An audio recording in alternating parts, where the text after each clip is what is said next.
Hello students, എല്ലാവർക്കും നമസ്കാരം. 2ാം ക്ലാസ്സിൻ്റെ ഉദ്ഘാടനം 1ാം ദിവസം കഴിഞ്ഞ വർഷത്തെ ക്രിസ്മസ് പരീക്ഷാ ചോദ്യപേപ്പറാണ് ഡിസ്കസ് ചെയ്യുന്നത്. പ്രവർത്തനം 1, കുഞ്ഞുറുമ്പിൻ്റെ യാത്ര. ഈ കഥ എല്ലാവരും വായിച്ചു നോക്കുക.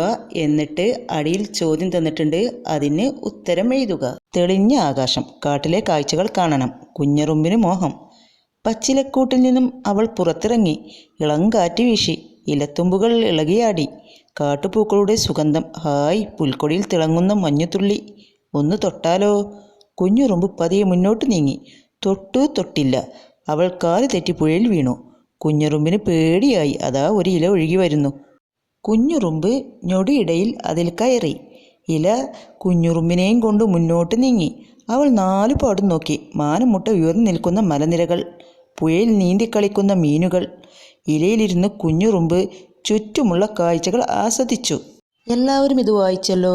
ചോദ്യങ്ങൾക്ക് ഉത്തരം എഴുതുക. നമ്പർ 1, കുഞ്ഞുറുമ്പിൻ്റെ മോഹം എന്തായിരുന്നു? ആൻസർ: കാട്ടിലെ കാഴ്ചകൾ കാണണം. നമ്പർ 2, ഇലത്തുമ്പുകൾ ഇളകിയാടിയതെപ്പോൾ? ഇളം കാറ്റ് വീശിയപ്പോൾ. നമ്പർ 3, പുൽക്കൊടിയിൽ തിളങ്ങുന്നതെന്താണ്? മഞ്ഞുതുള്ളി. നമ്പർ 4, പുഴയിൽ വീണ കുഞ്ഞുറുമ്പ് രക്ഷപ്പെട്ടതെങ്ങനെ? ഒഴുകി വന്ന ഇലയിൽ കയറി. നമ്പർ 5, മാനമുട്ട ഉയർന്നു നിൽക്കുന്നതെന്താണ്? മലനിരകൾ. കുഞ്ഞിനുറുമ്പ് ഇലയിൽ കയറിയ ചിത്രമാണ്. ഈ ചിത്രം എല്ലാ കൂട്ടുകാരും ഭംഗിയായിട്ട് കളർ കൊടുക്കുക. പ്രവർത്തനം 2, കുഞ്ഞുറുമ്പ് കണ്ട കാഴ്ചകൾ. കുഞ്ഞുറുമ്പ് പുഴയിലൂടെ യാത്ര തുടർന്നു. കുഞ്ഞുറുമ്പ് കണ്ട കാഴ്ചകൾ ചേർത്ത് വിവരണം തയ്യാറാക്കൂ. ചുരുങ്ങിയത് 5 വാക്യങ്ങൾ. കുഞ്ഞുറുമ്പ് കണ്ട കാഴ്ചകൾ അടിയിൽ കൊടുത്തിട്ടുണ്ട്. ഒഴുകുന്ന പുഴ, താറാവ് നീന്തിക്കളിക്കുന്നു, മീനുകൾ തുള്ളിച്ചാടി കളിക്കുന്നു, പശു പുല്ല് തിന്നുന്നു, പീലി നിവർത്തിയാടുന്ന തെങ്ങിൻ തോപ്പ്. ഇതെല്ലാം വെച്ചിട്ട് നമുക്ക് ചെറിയൊരു വിവരണം തയ്യാറാക്കാം. കുഞ്ഞുറുമ്പ് കണ്ട കാഴ്ചകൾ: പീലി നിവർത്തിയാടുന്ന തെങ്ങിൻ തോപ്പ്, കളകളമൊഴുകുന്ന പുഴ, പുഴയിൽ താറാവ് നീന്തിക്കളിക്കുന്നു, പച്ച വിരിച്ച വയലിൽ പശു പുല്ല് തിന്നുന്നു, തുള്ളിക്കളിക്കുന്ന മീൻ, അവയെ നോക്കി നിൽക്കുന്ന തവള. ഇങ്ങനെയുള്ള സുന്ദരമായ കാഴ്ചകളാണ് നമ്മുടെ കുഞ്ഞുറുമ്പ് കണ്ടത്. അടുത്തത് പ്രവർത്തനം 3, വിത്തുകളെത്ര? പച്ചക്കറിത്തോട്ടം നിർമ്മിക്കുന്നതിനായി ഓരോ ക്ലാസ്സിലേക്കും നൽകിയ പയർ വിത്തുകളുടെ എണ്ണം നോക്കൂ.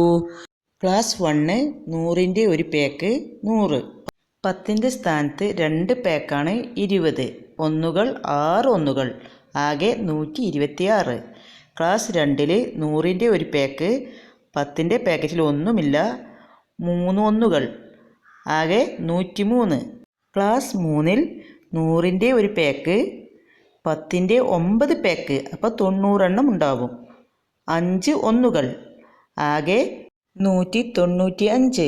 ക്ലാസ് 4 100ൻ്റെ ഒരു പാക്ക്, 10ൻ്റെ 4 പാക്ക്, 7 ഒന്നുകൾ, ആകെ 147. അടുത്തത് കിട്ടിയ വിത്തുകളുടെ എണ്ണത്തെ ആരോഹണക്രമത്തിൽ എഴുതൂ. ആരോഹണക്രമം ചെറുതിൽ നിന്നും വലുതിലേക്ക്. 103, 126, 147, 195. പ്രവർത്തനം 4, ചെടികൾ പലവിധം. നമ്പർ 1, കിഴങ്ങു നട്ടാൽ മുളച്ചിടും, ഇലയിൽ വെള്ളം നിൽക്കില്ല, ഗുണവും രുചിയും എനിക്കുണ്ടേ, ഞാനാരെന്ന് ചൊല്ലാമോ? എന്താണ്? ചേമ്പ്. അടുത്തത് ഇല ഇല ഇല ഇല നീളനില, ഊണു വിളമ്പാം അടയുണ്ടാക്കാം, മയിൽ ചൂടി നടന്നിടാം, ഇലയിൽ കേമൻ ഞാനാര്? എന്താണ്? വാഴയില. അടുത്തത് വിത്ത് മുളച്ചുണ്ടാക്കുന്ന 3 ചെടികളുടെ പേരെഴുതൂ. സീനിക, സൂര്യകാന്തി, മല്ലിക. പ്രവർത്തനം 5, കലണ്ടർ നോക്കി പറയാം. 2024 ജനുവരി മാസത്തെ കലണ്ടറിൽ വിട്ടുപോയ തീയതികൾ പൂർത്തിയാക്കൂ. 2024 ജനുവരി മാസത്തിലെ കലണ്ടറാണ്. ജനുവരി മാസം 31 ദിവസമുണ്ടാവും. വിട്ടുപോയ സംഖ്യകൾ 22 കഴിഞ്ഞാൽ 23, 24, 29 കഴിഞ്ഞാൽ 30, 31 എന്നീ സംഖ്യകൾ നിങ്ങൾ അവിടെ എഴുതി ചേർക്കുക. ഈ കലണ്ടറിന് താഴെ കുറച്ച് ചോദ്യങ്ങളുണ്ട്.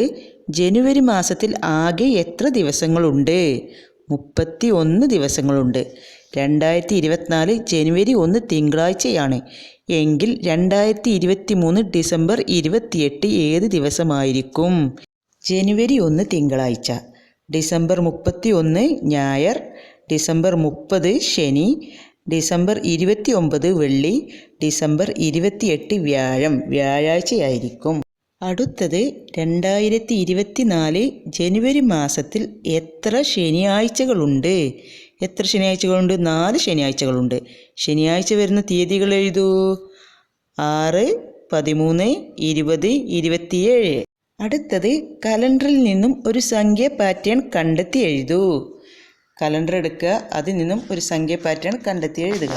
2, 4, 6, 8, 10, 12, 14, 16, 18, 20, 22, 24, 26, 28, 30. 2 വീതം കൂട്ടിക്കൊടുത്തിട്ടാണ് സംഖ്യ പാറ്റേൺ പൂർത്തിയാക്കിയത്. എല്ലാ സ്റ്റുഡൻസും വീഡിയോക്ക് ഒരു ലൈക്ക് കൊടുക്കുക. പുതിയ ക്ലാസ് ലഭിക്കാനായി ചാനൽ എല്ലാവരും സബ്സ്ക്രൈബ് ചെയ്യുക.